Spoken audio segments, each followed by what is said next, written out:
জুলাই ঘোষণাপত্র নিয়ে জনসংযোগ করছে জাতীয় নাগরিক কমিটি ও বৈষম্য বিরোধী ছাত্র আন্দোলন।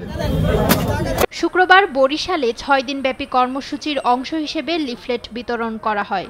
নগরীর নতুল্লাবাদ কেন্দ্রীয় বাস টার্মিনাল এলাকায় শুরু হওয়া কর্মসূচিতে অংশ নেন নাগরিক কমিটির যুগ্ম সদস্য সচিব ডাক্তার মাহমুদা আলম মিতু।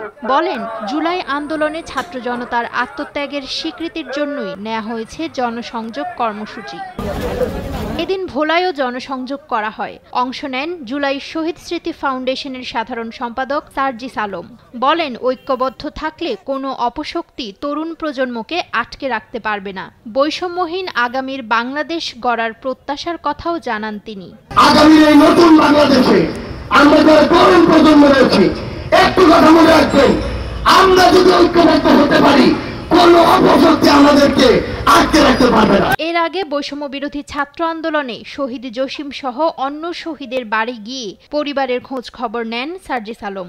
তার সঙ্গে ছিলেন কেন্দ্রীয় নাগরিক কমিটির মুখপাত্র সামান্তা শারমিন সহ ভোলার সমন্বয়করা।